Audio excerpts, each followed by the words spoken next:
샬롬 할렐루야. 히브리서 10장 22절. 우리가 마음의 뿌림을 받아 악한 양심으로부터 벗어나고 몸을 맑은 물로 씻음을 받았으니 참마음과 온전한 믿음으로 하나님께 나아가자.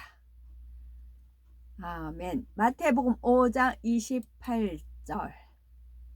나는 너희에게 이르노니 음욕을 품고 여자를 보는 자마다 마음에 이미 간음하였느니라. 요즘은 여자가 남자를 보고 음욕을 품는 경우가 허다하게 많아요. 그래서 이런 현상은 무엇일까 이제 궁금을 하지요.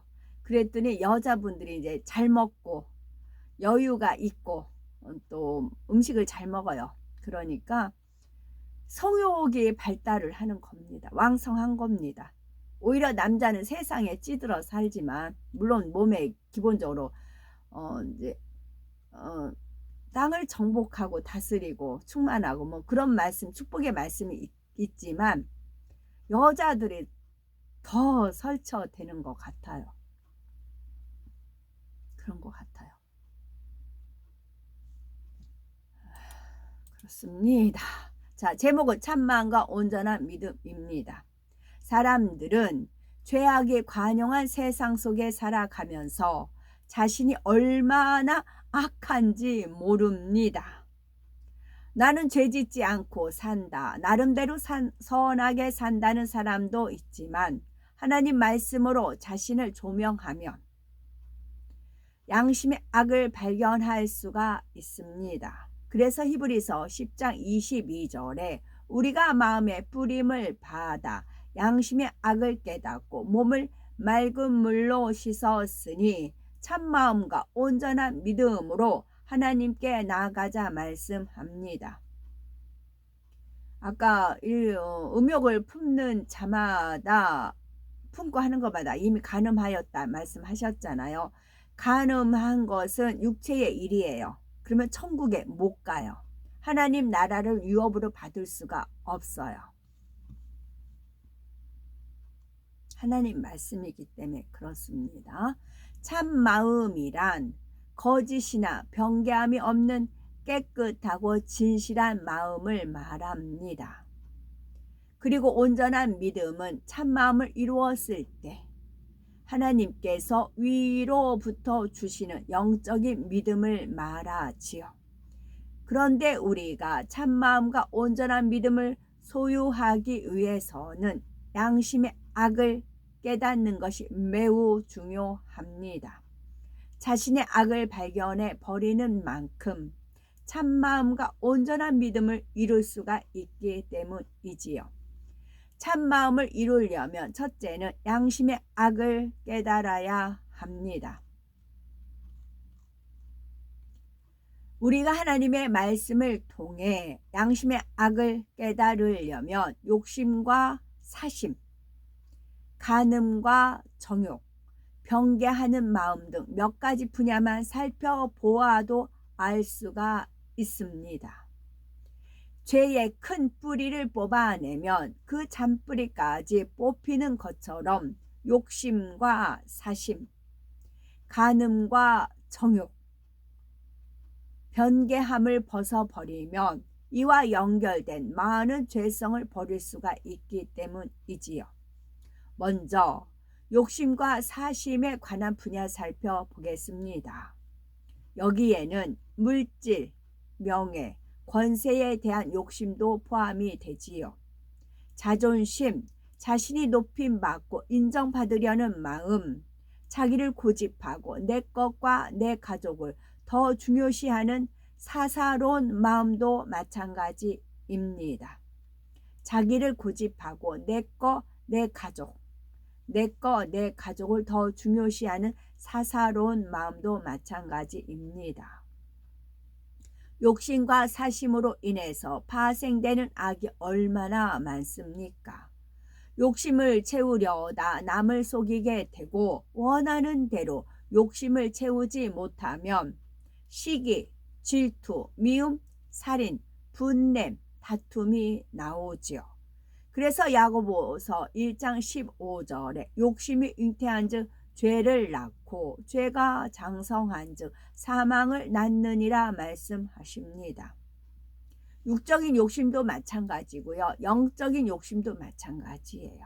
영적인 욕심도 잉태를 하게 되면 영적인 죄를 낳게 되고 영적인 죄가 장성하면은 영원한 사망에 갑니다. 혹여 나는 정당한 대가를 지불하지 않고 힘써 노력하지도 않고 취하려 하거나 하나님 나라보다 내 유익을 앞세우지는 않았는지 점검해 봐야 합니다. 하나님 나라보다 내 유익을 앞서지 않았는지, 하나님 나라보다 내 유익을 앞서지 않았는지.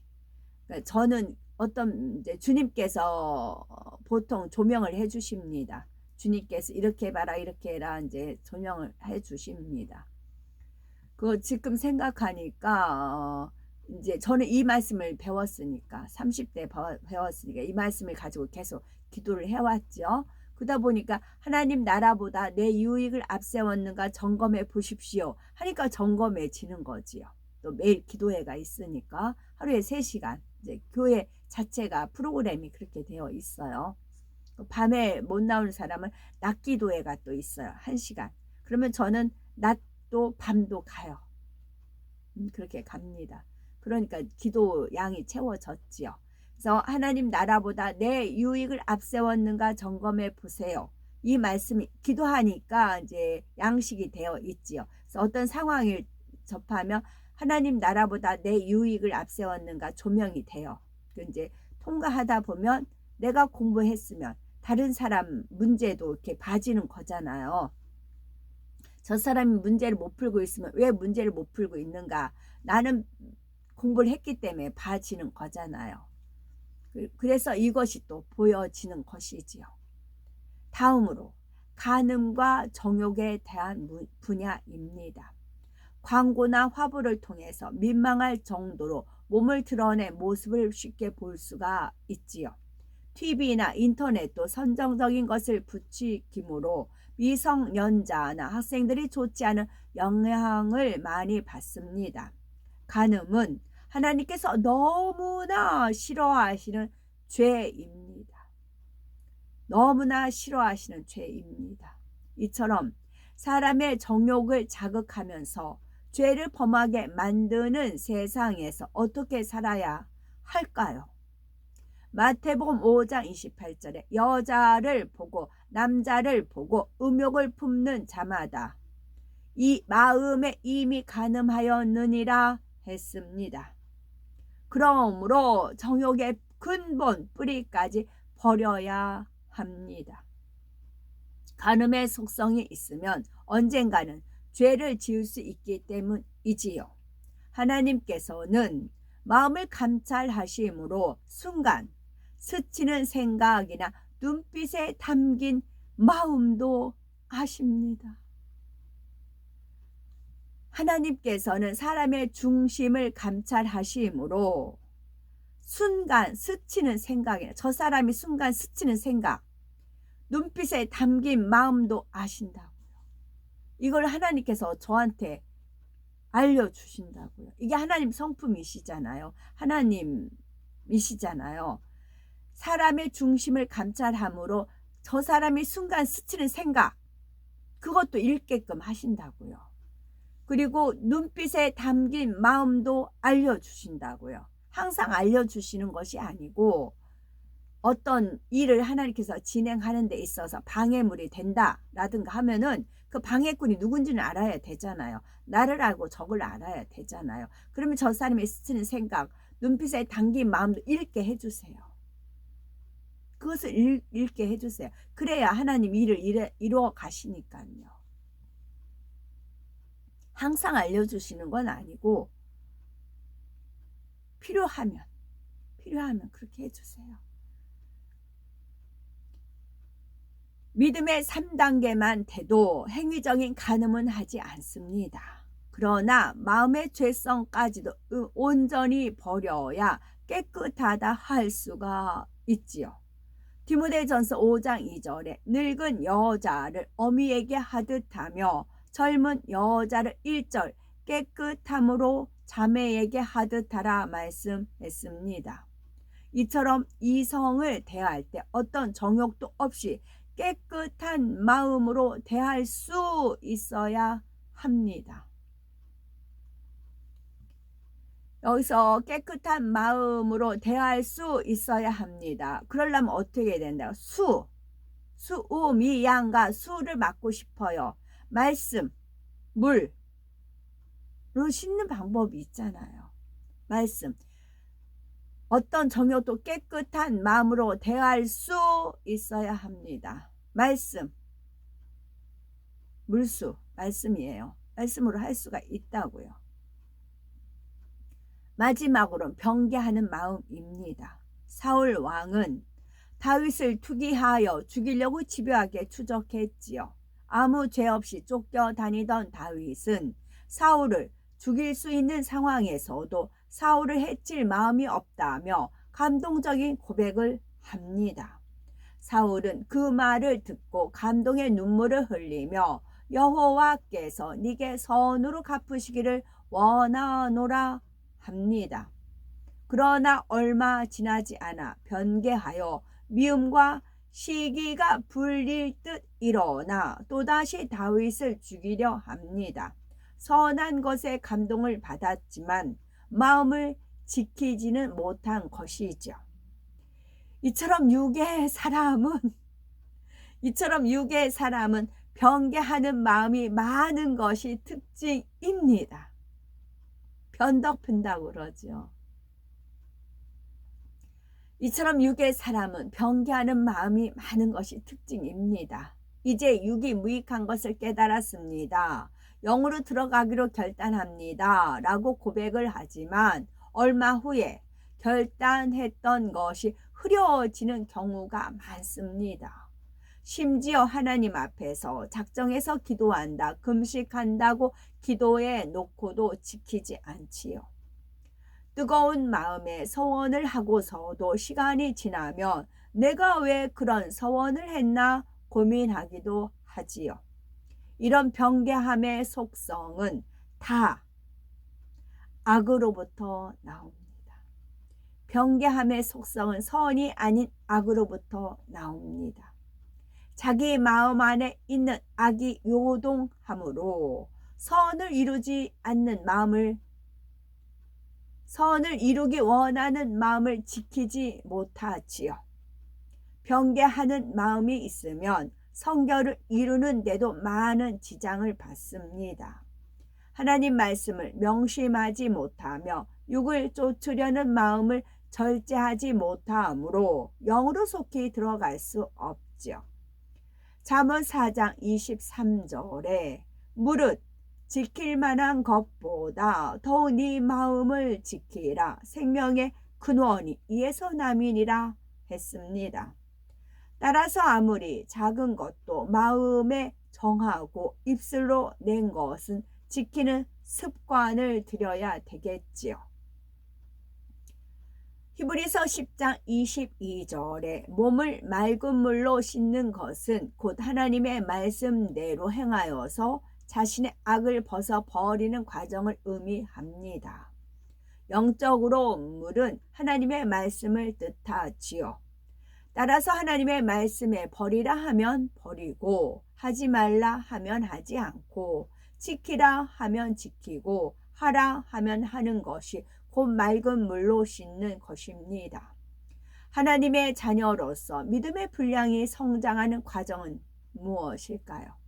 하나님의 자녀로서 믿음의 분량이 성장하는 과정은 무엇일까요? 예수 그리스도를 영접하여 성령을 선물로 받은 후에는 온전한 믿음에 이르기까지 계속해서 양심의 악을 깨닫고 하나님 말씀대로 행함으로써 자신을 씻어 나가는 것입니다. 사도 바울이 나는 날마다 죽노라 고백한 것처럼 날마다 하나님 말씀으로 내 자신의 악을 씻어 나가야 하지요. 우리가 주님을 영접하기 전에는 부모를 통해 유전된 원죄와 자라면서 듣고 보고 배우고 입력된 죄악들로 인해서 나를 만들어 왔습니다. 그러나 하나님의 자녀된 권세를 얻은 후에는 성령으로 영을 낳으며 나는 날마다 죽고 내 안에 주님만 계시도록 진리로 가득 채워야지요. 그런데 하나님을 믿는다 해서 모두가 몸을 맑은 물로 씻는 것은 아닙니다. 하나님의 말씀을 가르치면서도 사람이 성결되는 것은 불가능한 일이다 라고 말하는 사람도 있지요. 믿음으로 의롭다 칭함을 받는 것이고 죄를 짓지 않기 위해서 노력할 뿐이지 죄의 속성 자체를 벗을 수는 없다고 말하기도 합니다. 하나님께서는 분명히 거룩하고 온전하라고 말씀하셨습니다. 그러니 우리는 잃어버린 하나님의 형상을 되찾기 위해서 죄의 속성을 버려야 합니다. 육이 얼마나 헛된지를 중심에서 깨우쳐야 배설물처럼 버릴 수 있습니다. 천국의 소망 가운데 부지런히 양심의 악을 깨닫고 몸을 맑은 물로 씻고 또 씻어서 깨끗하고 아름다운 참마음을 이루어야 되겠지요. 온전한 믿음을 소유하려면 살펴보면 온전한 믿음이란 하나님의 마음과 뜻을 헤아려서 순종함으로 하나님을 기쁘시게 하는 믿음입니다. 우리가 양심의 악을 깨닫고 몸을 맑은 물로 씻는 만큼 참 마음과 온전한 믿음을 소유할 수 있습니다. 물론 이것이 하루아침에 되는 일은 아니죠. 간절히 사모함으로 하나님의 말씀을 듣고 양심의 악을 하나하나 발견해야 합니다. 또 발견하고 깨우쳤으면 불같이 기도하며 명심하여서 근심함으로 자기를 변화시켜 나가야지요. 열심히 힘쓰고 애써 어느 정도 악을 버린 것 같은데 또다시 악의 모습이 나올 수도 있습니다. 그럴지라도 낙심해서는 안 됩니다. 양팔을 벗기고 벗겨도 여전히 남아있는 것 같지만 결국에는 다 벗겨지듯이 포기하지 않고 계속 악을 버려나가며 성결에 이를 수 있습니다. 자신의 악을 발견할 때마다 감사하며 하나님께서 원하시는 성결을 향해서 한 걸음 더 가까이 가는 과정이라고 긍정적으로 생각해야지요. 양심의 악을 깨달아 악의 뿌리를 온전히 뽑을 때까지 영으로 들어가는 발걸음을 결코 늦추어서는 안 됩니다. 주야로 하나님의 말씀을 묵상하며 불같이 기도함으로 깨끗하고 진실한 참마음을 이루어 위로부터 하나님께서 주시는 온전한 믿음을 소유해야 되겠습니다. 양심이란 무엇일까요? 양심이란 사람이 스스로 만들어 놓은 선과 악을 구분하는 판단 기준입니다. 이는 타고난 근본 마음과 각자의 성장 환경이나 배움 속에서 나름대로 이것이 옳다라고 기준을 만들어 놓은 것이기에 사람마다 다르며 대부분 진리와 비진리가 혼합되어 있습니다. 아멘.